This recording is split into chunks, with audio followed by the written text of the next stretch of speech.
بسم الله الرحمن الرحيم طاسيم.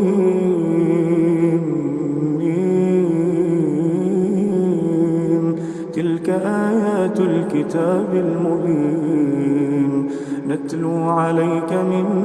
نبأ موسى وفرعون بالحق لقوم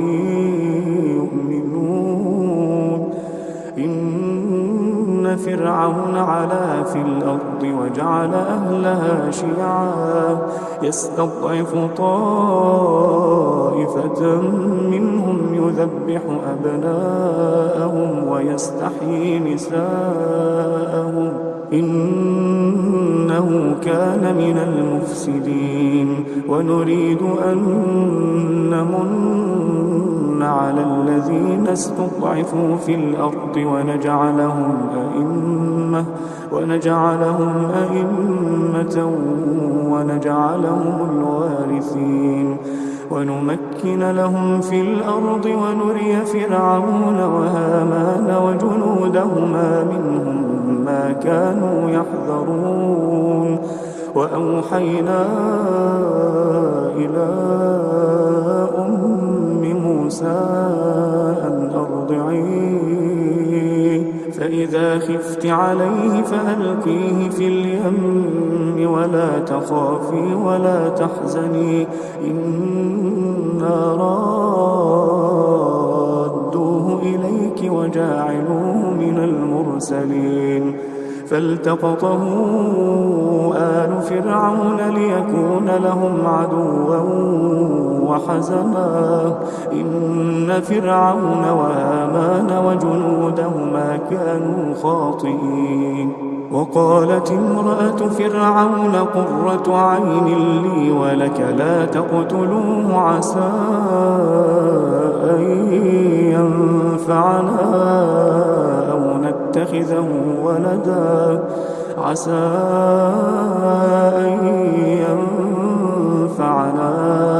نتخذه ولدا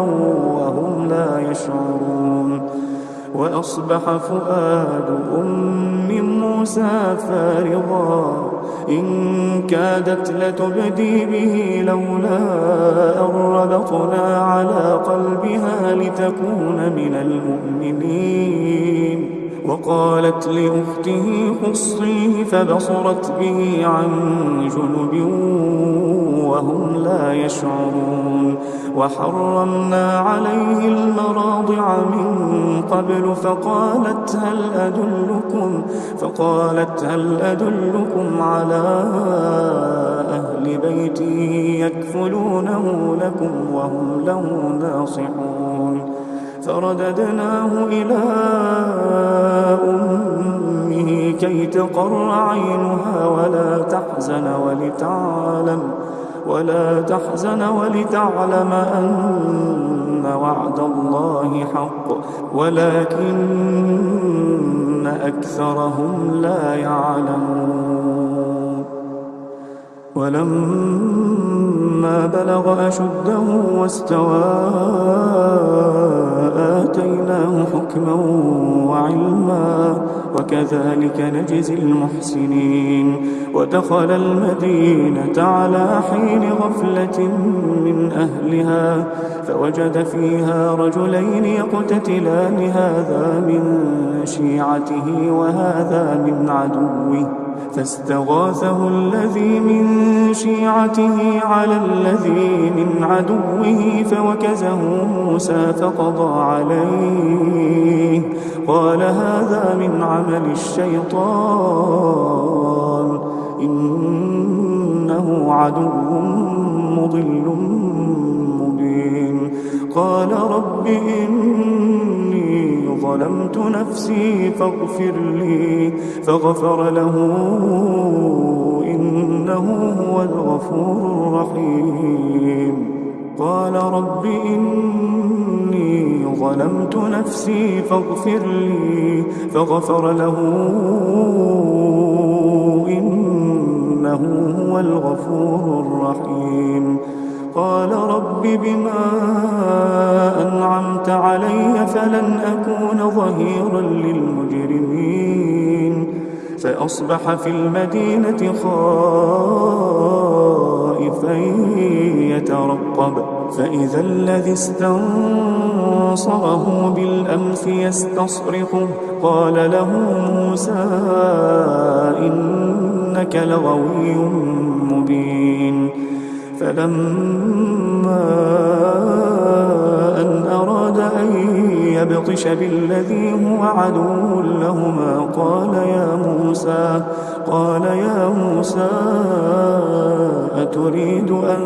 تقتلني كما قتلت نفسا بالأمس إن تريد إلا أن تكون جبارا في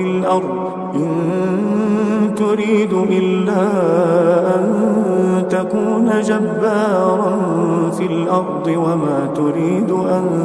تكون من المصلحين وجاء رجل من أقصى المدينة يسعى قال يا موسى إن الملأ يأتمرون بك ليقتلوك فاخرج إني لك من الناصحين فخرج منها خائفا يترقب قال رب نجني من القوم الظالمين ولما توجه تلقاء مدين قال عسى ربي أن يهديني سواء السبيل ولما ورد ماء مدين وجد عليه أمة من الناس يسقون ووجد من دونهم امرأتين تذودان قال ما خطبكما قالتا لا نسقي حتى يصدر الرعاء وأبونا شيخ كبير فسقى لهما ثم تولى إلى الظل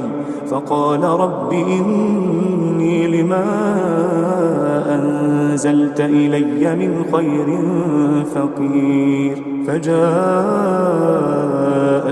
إحداهما تمشي على استحياء قالت إن أبي يدعوك ليجزيك أجر ما سقيت لنا فلما جاءه وقص عليه القصص قال لا تخف نجوت من القوم الظالمين فلما جاءه وقص عليه القصص قال لا تخف نجوت من القوم الظالمين قالت إحداهما يا أبت استأجره إن خير من استأجرت القوي الأمين قال إني أريد أن أنكحك إحدى ابنتي هاتين على أن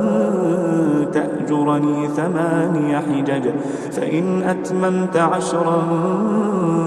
فمن عندك وما أريد أن أشق عليك ستجدني إن شاء الله من الصالحين قال ذلك بيني وبينك أيما الأجلين قضيت فلا عدوان علي والله على ما نقول وكيل فلما قضى موسى الأجل وسار بأهله آنس من جانب الطور نارا قال لأهلهم كثوا إني آنست نارا لعلي آتيكم منها بخبر أو جذوة من النار لعلكم تصطلون فلما أتاها نودي من شاطئ الوادي الأيمن في البقعة المباركة من الشجرة أي يا موسى إني أنا الله أي يا موسى إني أنا الله رب العالمين وأن ألق عصاك فلما رآها تهتز كأنها جان ولا مدبرا ولم يعقب يا موسى أقبل ولا تخف إنك من الآمنين أسلك يدك في جيبك تخرج بيضاء من غير سوء واضمم إليك جناحك من الرهب فذلك برهانان من ربك إلى فرعون وملئه إنهم كانوا قوما فاسقين قال رب إني قتلت منهم نفسا فأخاف أن يقتلون وأخي هارون هو أفصح مني لسانا فأرسله معي يرد أن يصدقني إني أخاف أن يكذبون قال سنشد عضدك بأخيك ونجعل لكما سلطانا فلا يصلون إليكما بآياتنا أنتما ومن اتبعكما الغالبون فلما جاءهم موسى بآياتنا بينات قالوا ما هذا إلا سحر مفترى وما سمعنا بهذا في آبائنا الأولين وقال موسى ربي أعلم بمن جاء بالهدى من عنده ومن تكون له عاقبة الدار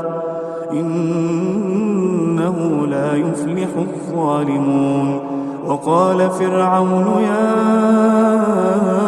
أيها الملأ ما علمت لكم من إله غيري فأوقد لي يا هامان على الطين فاجعل لي صرحا لعلي أطلع إلى إله موسى وإني لأظنه من الكاذبين واستكبر هو وجنوده في الأرض بغير الحق وظنوا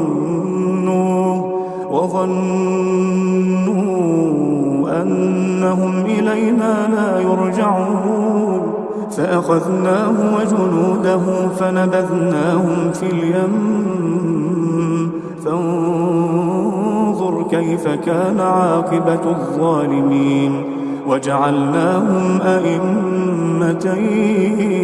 يدعون إلى النار ويوم القيامة لا ينصرون وأتبعناهم في هذه الدنيا لعنة ويوم القيامة هم من المقبوحين ولقد آتينا موسى الكتاب من بعد ما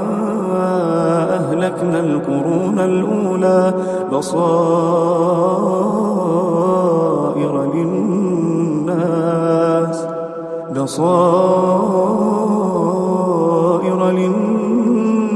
للناس وهدى ورحمة لعلهم يتذكرون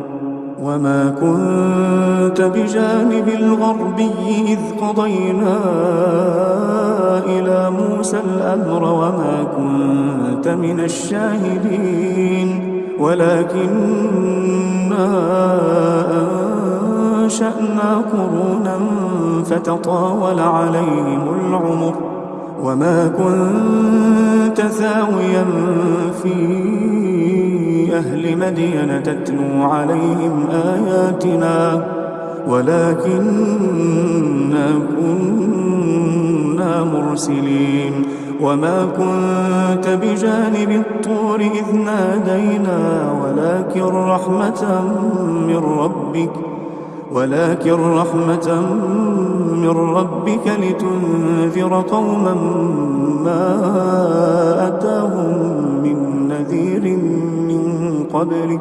لتنذر قوما ما أتاهم من نذير من قبلك لعلهم يتذكرون ولولا أن تصيبهم مصيبة بما قدمت أيديهم فيقولوا ربنا لولا أرسلت إلينا رسولا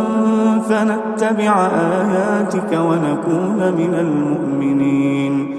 فلما جاءهم الحق من عندنا قالوا لولا أوتي مثل ما أوتي موسى أولم يكفروا بما أوتي موسى من قبل قالوا سحران تظاهرا وقالوا إنا بكل كافرون قل فأتوا بكتاب من عند الله هو أهدى منه ما أتبعه إن كنتم صادقين فإن لم يستجيبوا لك فاعلم أنما يتبعون أهواءهم ومن أضل ممن اتبع هواه بغير هدى من الله إن الله لا يهدي القوم الظالمين ولقد وصلنا لهم القول لعلهم يتذكرون الذين آتيناهم الكتاب من قبله هم به يؤمنون وإذا يتلى عليهم قالوا آمنا به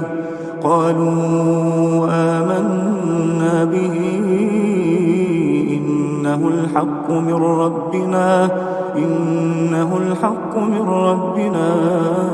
إنا كنا من قبله مسلمين أولئك يؤتون أجرهم مرتين بما صبروا ويدرؤون بالحسنة السيئة ومما رزقناهم ينفقون وإذا سمعوا اللغو أعرضوا عنه وقالوا لنا أعمالنا ولكم أعمالكم سلام عليكم لا نبتغي الجاهلين إنك لا تهدي من أحببت ولكن الله يهدي من يشاء وهو أعلم بالمهتدين وقالوا إن نتبع الهدى معك نتخطف من أرضنا أولم نمكن لهم حرما آمنا يجبى إليه ثمرات كل شيء رزقا من لدنا ولكن أكثرهم لا يعلمون وكم أهلكنا من قرية بطرت معيشتها فتلك مساكنهم لم تسكن من بعدهم إلا قليلا وكنا نحن الوارثين وما كان ربك مهلك القرى حتى يبعث في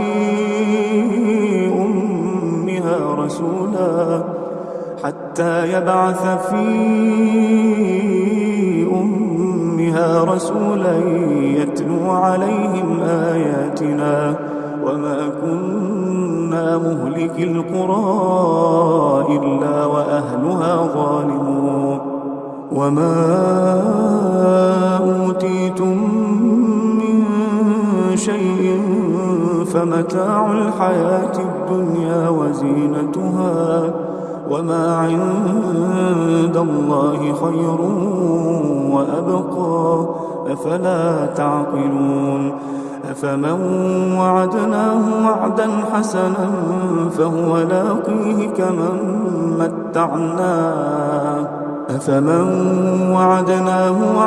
حسنا فهو لاقيه كمن متعناه متاع الحياة الدنيا ثم هو يوم القيامة من المحضرين ويوم يناديهم فيقول أين شركائي الذين كنتم تزعمون قال الذين حق عليهم القول ربنا هؤلاء الذين أغويناهم كما غوينا تبرأنا إليك ما كانوا إيانا يعبدون وقيل دعوا شركاءكم فدعوهم فلم يستجيبوا لهم ورأوا العذاب لو أنهم كانوا يهتدون ويوم يناديهم فيقول ماذا أجبتم المرسلين فعميت عليهم الأنباء يومئذ فهم لا يتساءلون فأما من تاب وآمن وعمل صالحا فعسى أن يكون من المفلحين وربك يخلق ما يشاء ويختار ما كان لهم الخيرة سبحان الله وتعالى عما يشركون وربك يعلم ما تكن صدورهم وما يعلنون وهو الله لا إله إلا هو له الحمد في الأولى والآخرة وله الحكم وإليه ترجعون قل أرأيتم إن جعل الله عليكم الليل سرمدا إلى يوم القيامة من إله غير الله يأتيكم بضياء أفلا تسمعون قل أرأيتم إن جعل الله عليكم النهار سرمدا إلى يوم القيامة من إله غير الله يأتيكم بليل تسكنون فيه أفلا تبصرون ومن رحمته جعل لكم الليل والنهار لتسكنوا فيه ولتبتغوا من فضله ولعلكم تشكرون ويوم يناديهم فيقول أين شركائي الذين كنتم تزعمون ونزعنا من كل أمة شهيدا فقلنا هاتوا برهانكم فعلموا أن الحق لله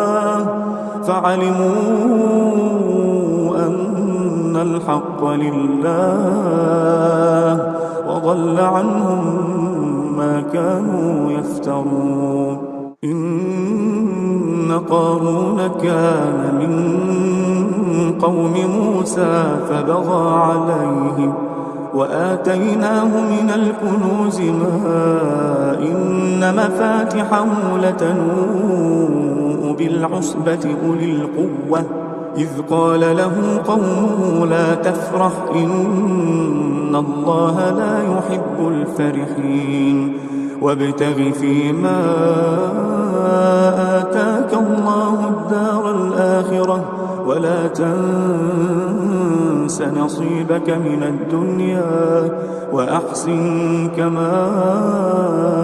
أحسن الله إليك ولا تبغ الفساد في الأرض إن الله لا يحب المفسدين قال إنما أوتيته على علم عندي أولم يعلم أن الله قد أهلك من قبله من القرون من هو أشد منه قوة أولم يعلم أن الله قد أهلك من قبله من القرون من هو أشد منه قوة وأكثر جمعا ولا يسأل عن ذنوبهم المجرمون فخرج على قومه في زينته قال الذين يريدون الحياة الدنيا يا ليت لنا مثل ما أوتي قارون إنه لذو حظ عظيم وقال الذين أوتوا العلم ويلكم ثواب الله خير لمن آمن وعمل صالحا ولا يلقاها إلا الصابرون فخسفنا به وبداره الأرض فما كان له من فئة ينصرونه من دون الله وما كان من المنتصرين وأصبح الذين تمنوا مكانه بالأمس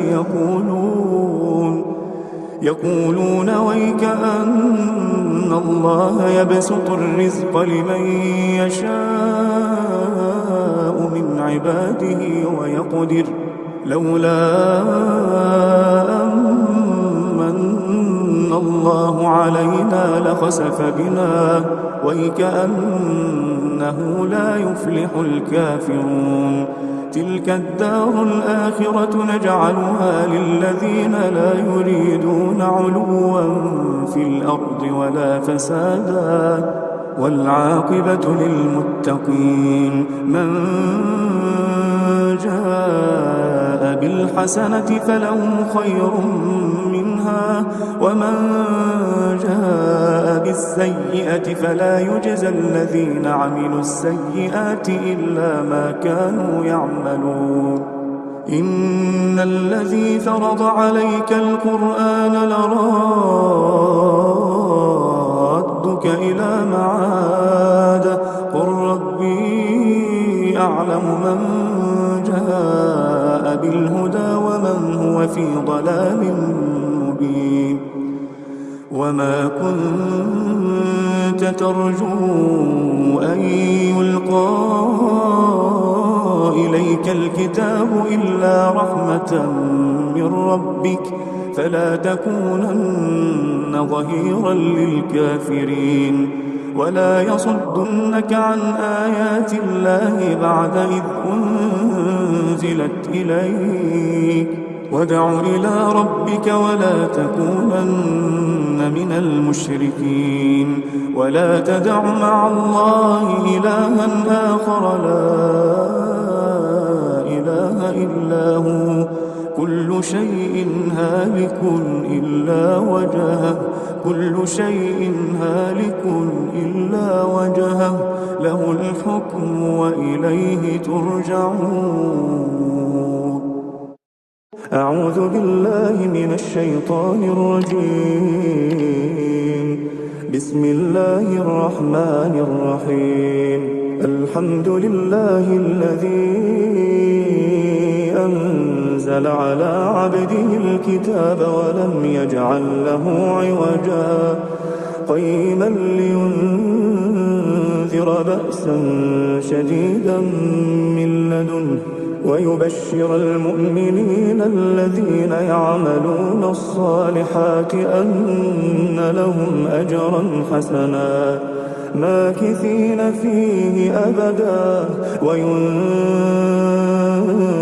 الذين قالوا اتخذ الله ولدا ما لهم به من علم ولا لآبائهم كبرت كلمة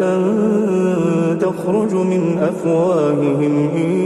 يقولون إلا كذبا فلعلك باخع نفسك على آثارهم إن لم يؤمنوا بهذا الحديث أسفا إنا جعلنا ما على الأرض زينة لها لنبلوهم أيهم أحسن عملا وإنا لجاعلون ما عليها